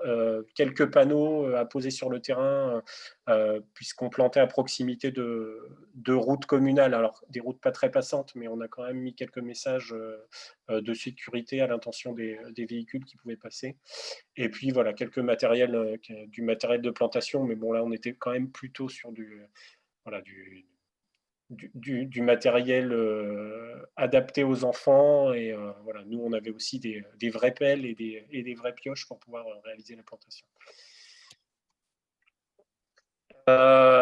Le chantier s'est déroulé courant décembre sur une seule demi-journée parce qu'on a eu une météo assez défavorable qui a empêché une des écoles de pouvoir participer aux plantations. L'idée, c'était de donner à chaque lycéen, donc là on avait les terminales du lycée, un groupe de 3-4 enfants. Avec chacun un accompagnateur adulte, parents d'élèves ou enseignants de l'école. Et puis l'objectif pour eux, c'était d'avoir dans cette petite demi-journée, on parle de vraiment une petite demi-journée parce qu'entre l'arrivée des enfants avec le bus, le temps qu'ils se mettent en place et le temps qu'on replie le chantier et qu'ils puissent repartir en bus, on a à peu près 2 heures, 2 heures et demie de temps effectif de chantier. Donc l'objectif, c'était qu'ils plantent 8 arbres et arbustes, 8 arbres et arbustes plutôt, par groupe. Et donc on a planté à peu près 350 mètres linéaires avec eux sur cette demi-journée. Le reste des plantations a été réalisé par le lycée agricole en chantier école, donc sur à peu près 1 kilomètre. Voilà. Je vous ai mis quelques indicateurs de coût du chantier. Alors pour vous montrer 2-3 petites choses. Bon, déjà là vous avez le détail un petit peu de de ce que le projet a pu coûter sur la partie travaux, sur cette première diapo, avec la gratification au lycée aux alentours de 200 € par jour, comme vous a mis Pascal dans le chat, la prestation de l'association Alternative Animale et un dispositif qui est propre, alors à moins que ça existe aussi sur d'autres territoires, mais qui est assez spécifique à la Charente-Maritime. C'est le programme EVA, Entretien et Valorisation de l'arbre en Charente-Maritime, qui est un programme qui est coporté par le département et la Chambre d'agriculture et qui permet, dans le cadre d'appel à projet ou en tout cas de dossier de candidature déposé, à ce que des particuliers ou des collectivités puissent bénéficier de plans et de dispositifs de protection, paillage et protection gibier, gracieusement dans le cadre de ce programme. Donc on a déposé un dossier dans le cadre de ce programme et on a été retenu. Donc les 1 445 € de plans et de protection ont été fournis à titre gracieux par le programme EVA. Ce que je vous ai mis sur la gauche de la diapo, c'est le coût au mètre linéaire de ces plantations en chantier école et chantier participatif, hors coordination par nos soins, c'est-à-dire en dehors du temps qu'on y a passé, Claire et moi, pour le syndicat, qui est la plus grosse partie du programme, c'est l'animation territoriale, mais j'ai retiré ça du bilan financier, en tout cas du coût au mètre linéaire, et on arrive à un coût de 3,10 € du mètre linéaire. Pour mémoire, pour les collègues qui travaillent sur la Dour-Garonne, le plafond de subvention agence de l'eau, il est à 12 € hors taxe du mètre linéaire. Donc on est sur un coût qui est relativement moindre par rapport à ce qui est subventionnable au niveau de l'agence. Et donc là, oui. Si on avait dû passer par une structure type structure d'insertion, parce qu'on a des structures d'insertion sur le territoire, on serait un coût de travail qu'il faudrait multiplier par 2 ou 3 pour être sur des coûts justes. Hein. C'est ça.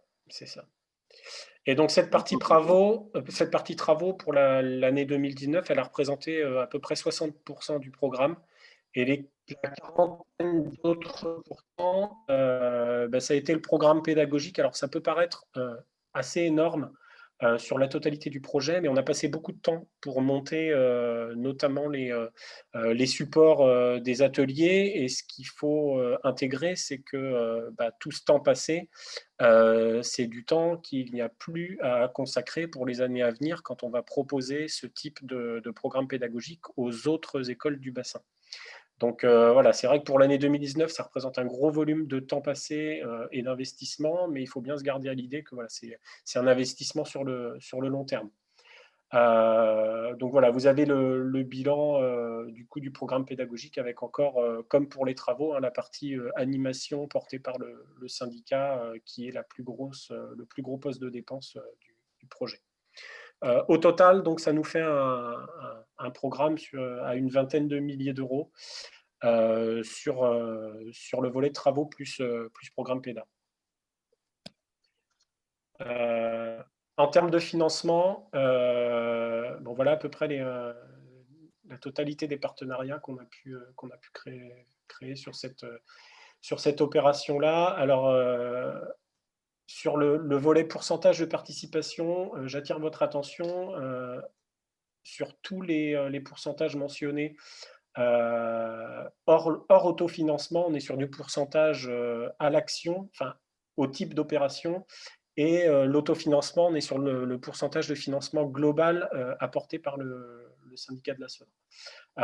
Donc il faut bien distinguer les deux types de pourcentages. C'est pour ça qu'il y en a qui sont en gras et rouge sur le tableau. Grosso modo, on a sur la partie travaux un autofinancement à 35%. Qui est financé en très grande majorité par de la taxe GEMAPI levée par la structure.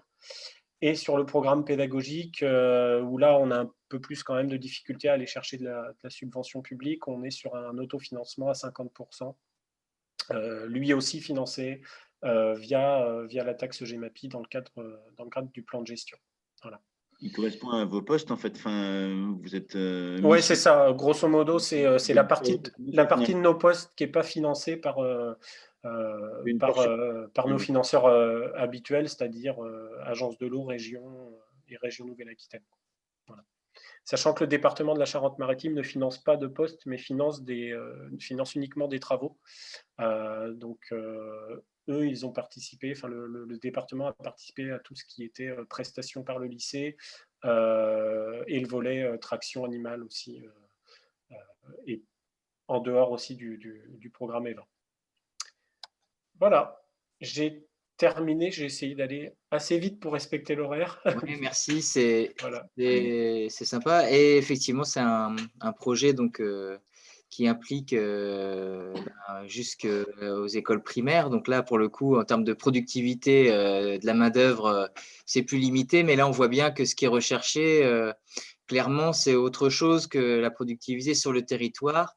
Même si je comprends au vu des chiffres qu'au final, si on exclut effectivement le temps que vous y avez passé, parce que bon, ça c'est l'investissement pour l'animation du territoire, mais Ouais. que finalement économiquement c'est pas quand même non plus une mauvaise affaire, quoi. Pas trop, non. Alors, faut pas.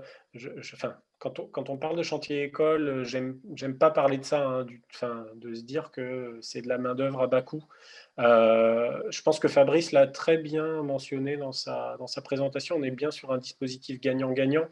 Et effectivement, on profite de cette main-d'œuvre, mais on a tout un volet qui est presque, enfin moi je le considère presque un devoir pour nos structures, hein, d'accompagnement de la formation, de sensibilisation, avec des répercussions à moyen et long terme. Hein. Je veux dire, les enfants qu'on a sensibilisés lors de ces animations-là, ils habitent sur le territoire, ils vont en parler avec leurs parents, qui sont peut-être certains usagers, agriculteurs, pêcheurs, chasseurs, que sais-je, et on mesure dès aujourd'hui les répercussions de ce genre de programme avec des nouveaux propriétaires qui nous sollicitent pour intégrer le dispositif. Voilà, on est régulièrement contacté par des propriétaires qui ont vu ce qu'on a pu faire par les années passées et qui sont convaincus de l'utilité des actions, quoi.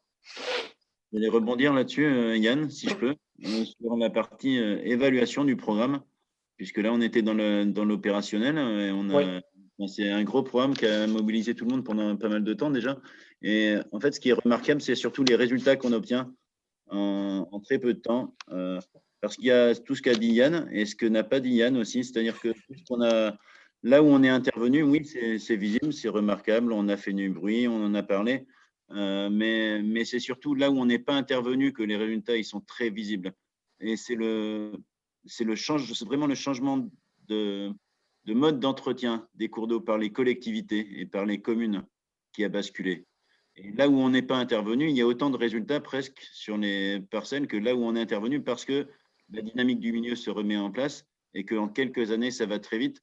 Et là où comme l'a dit Yann en début de présentation, où il broyait systématiquement tous les ans, il y a certaines parcelles où on n'a pas passé du tout de conventionnement, où on voit qu'il y a une dynamique de la ripisylve qui se remet en place très vite. C'est ça qui est positif aussi. Et c'est un effet collatéral en fait, hein, mais à la limite, il est peut-être encore plus, il sera encore peut-être plus impactant à moyen terme. Ouais, donc en fait, ce que vous voulez dire, c'est que en sensibilisant finalement les petits, on touche aussi les parents qui sont aussi en partie les riverains et ça étend aussi un peu l'action, quoi. Oui, mais aussi on touche les communes parce qu'on modifie leurs pratiques. Et les collectivités qui justement se substituaient aux propriétaires ne le font plus parce que maintenant il y a le plan de gestion. Et du coup, les milieux rivulaires, ils évoluent spontanément vers une ripisylve. Là où on broyait tous les ans, finalement, les communes qui ont arrêté de le faire, eh bien, la ripisylve évolue à nouveau naturellement, sans qu'on ait besoin d'y mettre des moyens finalement. La seule chose qui a changé, c'est la pratique, la perception de la pratique. Donc, les communes y mettent moins de moyens, ils n'y mettent pas de moyens techniques ni humains, mais le milieu, il gagne de l'autre sens. Ok.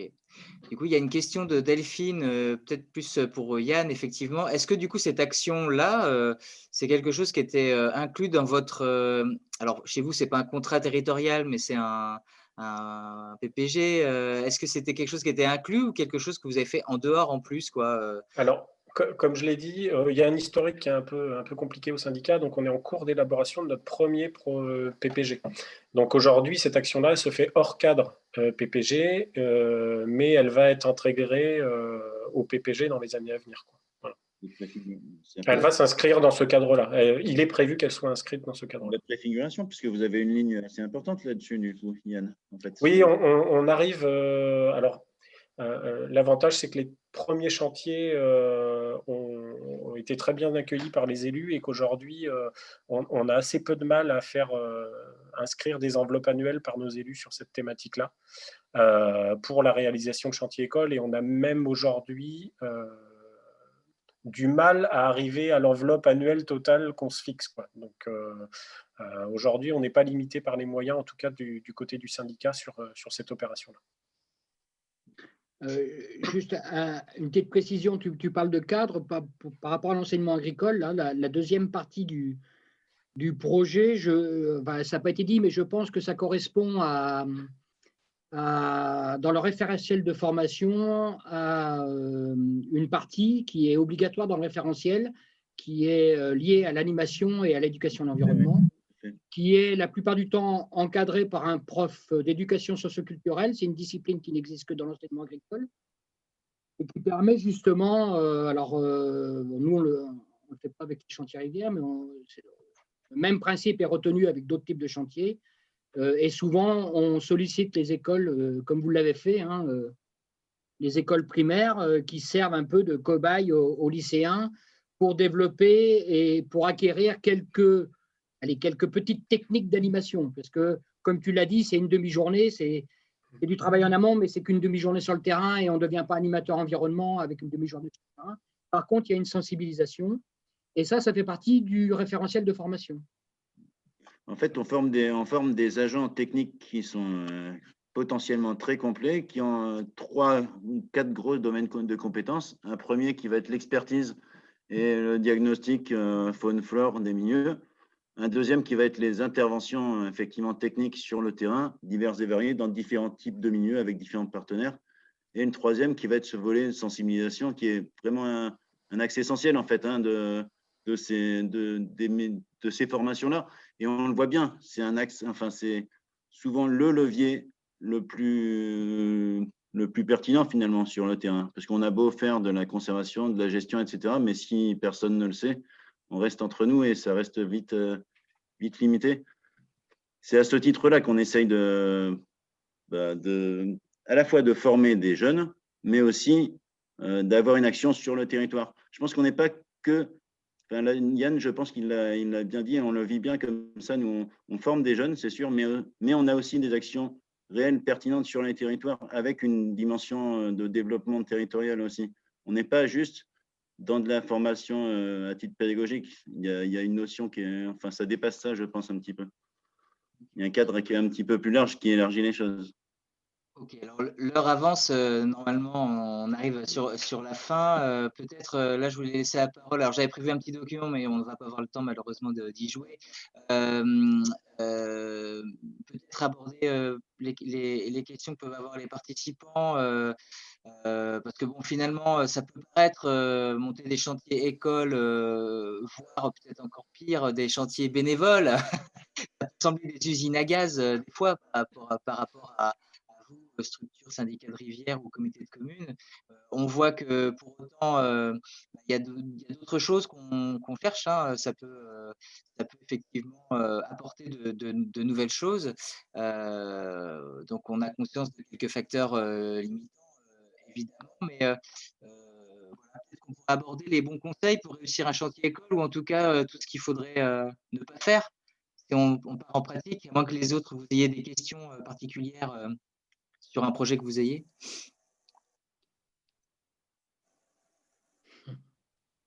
Jérôme, alors, je ne sais pas si tu m'entends. Oui, t'entends.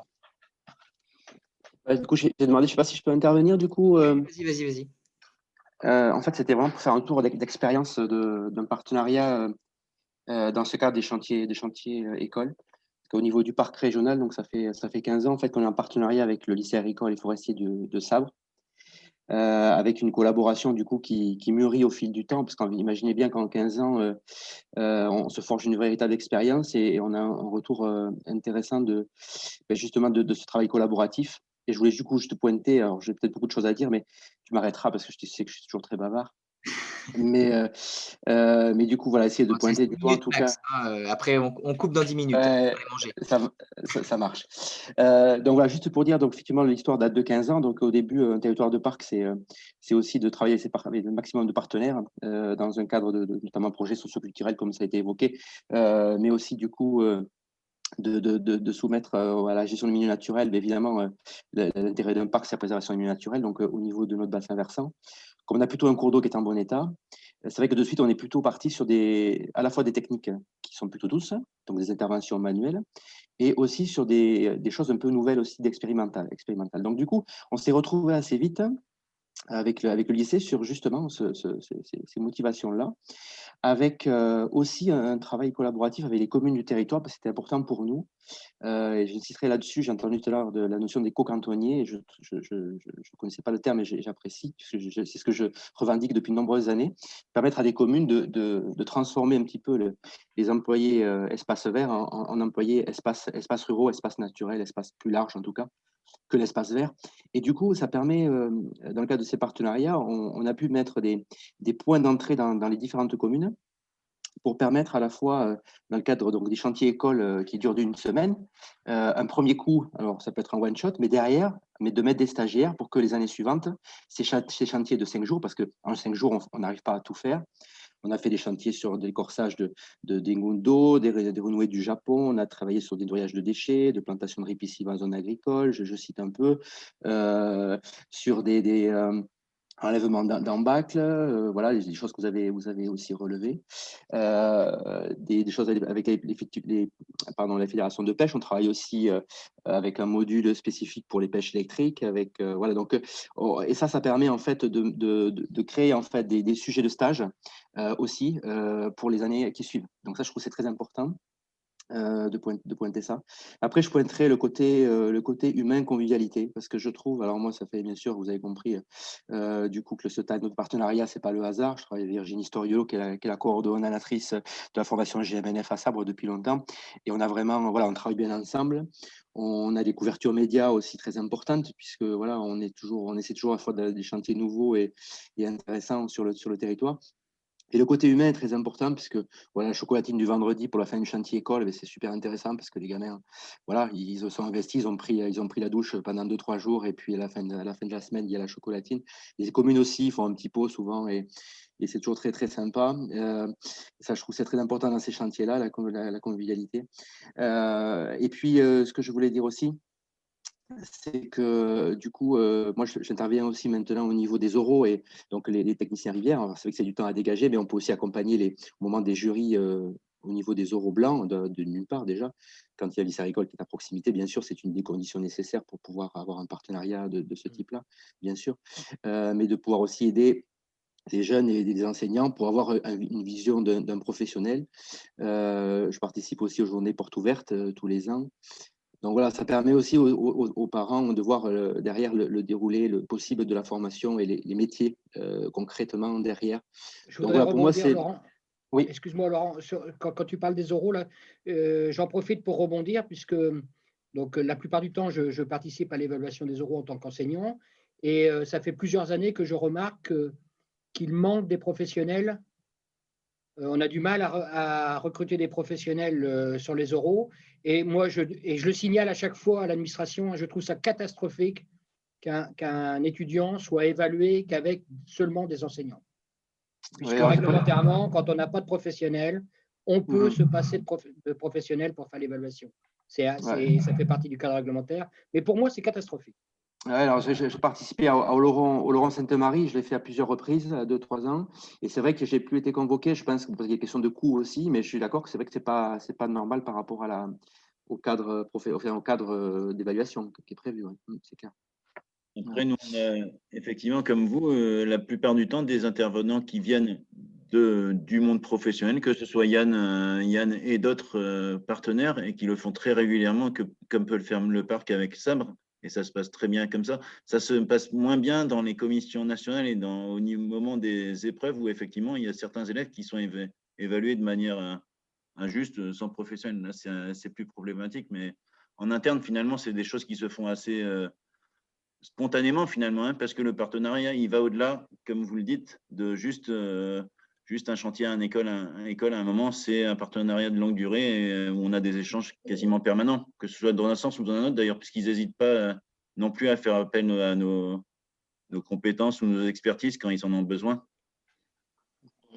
J'ai été interrogé récemment par la responsable pédagogique donc, qui est en train de revoir au niveau national le référentiel justement de la formation GMNF. Donc, je l'ai eu au téléphone pendant un petit moment. Voilà, et donc voilà, j'ai fait part du coup de ce retour d'expérience aussi et sur justement les difficultés qu'on peut avoir aujourd'hui de révéler ce métier par rapport au BTS aussi. Il y avait toutes ces questions-là moi, je l'ai regretté en fait la période où il y avait 4 ans parce que je considérais qu'il y avait une certaine maturité, il y avait une vraie maturité avec une dernière année où voilà, on avait fait un voyage à l'époque, on avait fait un échange interparc, on était parti depuis les Landes jusqu'en Picardie. Où on avait pu faire un chantier école d'une semaine. Et moi, les gamins, je les ai encore sur Facebook. Ils sont toujours en lien avec moi. J'ai pu les suivre. Je vois effectivement les parcours professionnels qu'ils ont maintenant. Et ça fait plaisir parce que, bien sûr, sur une promotion de 25, ça représente une infinité peut-être d'élèves. Mais au final, voilà, on se dit que voilà, on a réussi, on a participé en fait à l'œuvre de leur parcours professionnel derrière. Mais c'est vrai que voilà, c'était un regret un peu de peut-être, vous l'avez dit, je crois aussi sur les jeunes qui rentrent en formation. Voilà, où il y a des années où voilà, il y a des très très bonnes promotions, d'autres, voilà, ça dépend, mais globalement, c'est vrai qu'on a plus de difficultés à faire sortir des gamins. Et voilà, c'est vrai que moi, j'y crois en tout cas fortement, et c'est pour ça que je souhaitais intervenir et passer le message aussi aux autres collègues sur l'importance de demain et des générations à venir sur cette formation-là, ce métier-là, qui pour moi, parce que voilà, il y a un vrai contenu, il y a un vrai intérêt. Et que demain, voilà, on peut vraiment, je pense, avoir des jeunes qui s'épanouissent dans un métier au cœur de la nature, dans toutes les préoccupations qu'on a aujourd'hui, dans tous les métiers, que ce soit l'animation, que ce soit du suivi naturaliste, que ce soit de la gestion des invasives, que ce soit la communication avec le public. Enfin, voilà, il y a beaucoup de choses, de compétences. Et voilà, alors c'est vrai que le BTS peut être une continuité par rapport à ce que déjà les élèves apprennent en bac pro, c'est certain, mais voilà, je trouve déjà à ce niveau-là, voilà, il manque peut-être une année, effectivement, mais voilà, en tout cas, une formation avec qui je prends plaisir et je continuerai à le faire. Si tu veux, je pourrais te faire passer, j'ai fait pas mal de vidéos aussi au cours des 15 années, il y en a 4 ou 5 qui ressortent des vidéos de chantier école, voilà, pour donner un peu aussi le côté un peu aussi retranscription de tout ce travail-là, de ce partenariat. Est-ce que du coup, là, pour revenir effectivement au sujet, est-ce que vous, en tant que technicien, si vous arrivez à trouver après le temps pour encadrer tout ça, bon, ça c'est quelque chose, déjà, il faut s'organiser, mais est-ce que vous avez le soutien de vos élus en général pour ceux qui se lancent là-dedans? Est-ce que c'est même peut-être une demande, je ne sais pas, sur certains territoires? Je sais pas, sur cette question-là, moi j'en ai une autre, c'est de dire chiche aux collectivités, aux syndicats, etc., de les recruter justement, tous ces jeunes qui sortent. Les besoins, ils sont énormes sur les territoires. On le voit, budgétairement, ça représente des sommes énormes quand on programme tout ça, quand on budgétise tout ça sur 5-10 ans.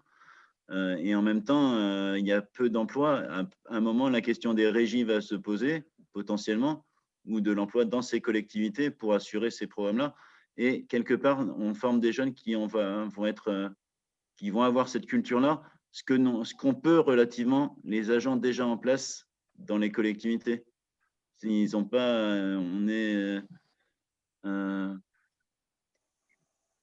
sais pas si je me fais bien comprendre, mais finalement, les agents qui sont déjà en poste, que ce soit dans les conseils départementaux, les communautés de communes, les agents techniques sur le terrain, ils sont issus d'une certaine culture, d'une certaine pratique qui date peut-être un petit peu maintenant. Alors, ce n'est pas un reproche ni quoi que ce soit, mais actuellement, on forme des jeunes qui sont tout à fait opérationnels et qui pourront constituer vos équipes en interne dans les années à venir. Ok. Pour répondre à ta question, Jérôme, alors de là à dire que c'est une demande des élus, j'irai peut-être pas jusque-là, mais par contre, il n'y a pas de frein des élus quand on propose ce type de choses. Enfin, en tout cas, sur notre territoire, c'est pas le cas.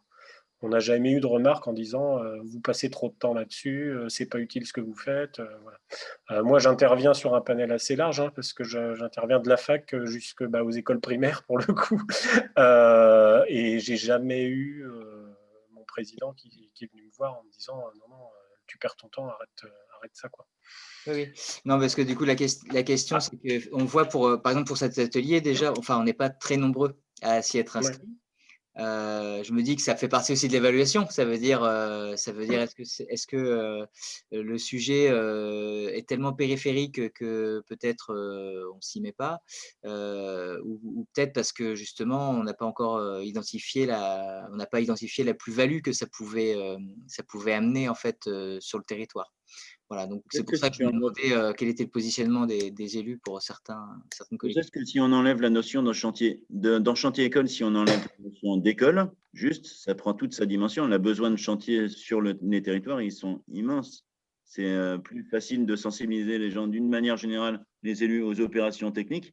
Il se trouve que là, elles sont faites en collaboration, mais ça reste des opérations techniques avec des besoins sur les territoires qu'il va falloir assumer, qui reprennent des millions et des millions d'euros sur les années à venir. Ok. Nous, on considère ces chantiers écoles comme un maillon du panel de possibilités qui nous est offert, que ce soit du travail avec des associations d'insertion, avec des prestataires privés, mais un maillon qui est incontournable, quoi, pour sa dimension aussi de formation et de sensibilisation. Alors c'est vrai que on a la chance d'avoir à proximité de notre territoire plusieurs lycées, et on est même aujourd'hui pas encore en capacité de fournir assez de chantiers écoles pour tous les lycées qui nous sollicitent. Nous, on est dans cette situation-là, quoi. Alors, parce que pour le moment, notre programme de gestion n'est pas encore sorti et qu'on n'a pas des énormes volumes de travaux à réaliser. Mais aujourd'hui, on a plus de demandes que d'offres. Voilà. Je vois que ce sera peut-être la fin du coup. Delphine nous dit qu'en fait, pour elle, ça lui paraît un investissement qui est énorme, et surtout quand on est au sein d'une petite équipe. Donc, parce que c'est vrai que là, Yann, c'est un projet que vous avez qui s'est construit, vous êtes allé jusqu'à créer les outils pédagogiques et tout ça, donc c'est vrai que là, il y a un vrai investissement. Oui. Pour autant, il est possible de s'appuyer aussi sur d'autres structures, hein. On n'a pas trop eu le temps d'évoquer vraiment les chantiers bénévoles. Voilà, il y a souvent des associations. Enfin, je sais que nous, même à la TU, là, on fait ça, hein. Parfois, on s'occupe, nous, du lien avec les écoles. Par contre, effectivement, il faut que la technicienne ou le technicien rivière voilà, séquence de chantier en distribuant les tâches qui vont bien. Mais voilà, vous pouvez aussi vous entourer Ouais, certaines assos qui je peuvent voudrais vous... rassurer quand même Jérôme là, sur le temps, l'investissement demandé aux techniciens. Donc là, on était sur un cas particulier, sur quelque chose d'important, hein, l'exemple qui a été donné, mais les chantiers qu'on fait, ça ne demande pas un investissement énorme, ça demande un peu de disponibilité, mais nous, on fait le boulot en amont quand même. Oui, tout à fait. Voilà. Les enseignants, on prépare en amont. Donc, en fait, ce qu'on a besoin, c'est le technicien dans sa posture de technicien. Voilà. Voilà. On dit que c'est autour de 15-20 jours à peu près pour lui qui ont une habitude déjà de roulement. Vous en faites pas mal, quoi, si je comprends. Ouais. On est à peu près sur les mêmes volumes que Laurent. Et je rebondis sur ce que vient de dire Fabrice. C'est vrai que ce qu'on vient de vous présenter, la grosse partie du temps qu'on y a passé, c'est vraiment sur le volet PEDA avec les petits-enfants. Aujourd'hui, les chantiers écoles et la coordination des chantiers écoles avec le lycée, je veux dire, ça roule presque de soi-même, quoi. On y passe peut-être 2 jours par an chacun avec Claire, c'est pas plus que ça, quoi. Parce que le partenariat il est institué depuis longtemps, parce qu'on se fait confiance aussi, on sait comment le lycée travaille. Enfin, voilà, c'est comme avec n'importe quel prestataire. La première fois que vous travaillez avec quelqu'un, vous avez plutôt tendance à contrôler ce qu'il fait, et puis quand vous avez vu que le partenaire il bosse bien, il y a une relation de confiance qui s'établit et vous n'êtes plus obligé d'y passer autant de temps. Ouais. Parce qu'on passe de toute façon du temps à préparer des projets, des demandes de subventions, à faire des cahiers des charges, et que l'on le fasse faire à une entreprise tiers ou une entreprise d'insertion ou pas, ou par un établissement, finalement, le temps de préparation et d'implication dans le projet, il reste le même. Tout dépend de l'échelle du projet, finalement. Ouais, tout à fait. Donc du coup, c'est effectivement ce que remarque Delphine, c'est que bon, ben voilà, elle y est jamais passée, donc évidemment, c'est la première fois, on se dit que c'est un truc énorme.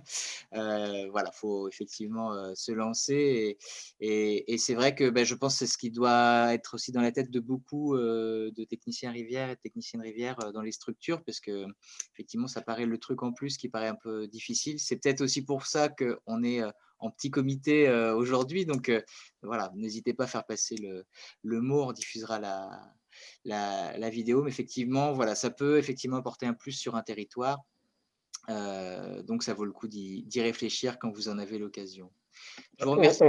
On peut qu'encourager les structures à se lancer là-dedans, hein. Je dis qu'il n'y a rien de compliqué. En tout cas, ce n'est pas plus difficile que de négocier certains chantiers avec certains usagers. C'est même beaucoup plus simple parce que là, il y a convergence d'intérêts entre deux structures. Donc, je veux dire, on arrive toujours à trouver des solutions à tous les problèmes qui peuvent se présenter. On n'y passe pas tant de temps que ça, à la finale. Ouais, voilà, donc c'est ça. La clé, c'est d'identifier les partenaires qui peuvent vous accompagner dans ce genre de chantier-là. C'est compliqué si c'est le syndicat ou la communauté de communes qui organise elle-même le grand chantier de bénévoles avec des gens qui viennent de partout. Ça, effectivement, c'est peut-être un peu compliqué. Si vous vous appuyez sur une asso, bah, l'asso va prendre aussi sa part de responsabilité là-dedans. Si vous appuyez sur un centre de formation, c'est le centre de formation qui prend aussi sa responsabilité et ça allège quand même la charge. Voilà, ben je vous remercie à tous en tout cas pour ce temps un petit peu prolongé d'échange et puis ben je vous dis peut-être à demain pour certains sur les mulettes. On va parler un peu plus biodiversité du coup et puis vendredi on achèvera le forum sur voilà, un peu plus de compréhension avec le thème de l'urbanisme qui est aussi un univers entier. Voilà, je vous remercie, bon appétit et puis à la prochaine. Merci beaucoup de votre participation. Merci, au revoir.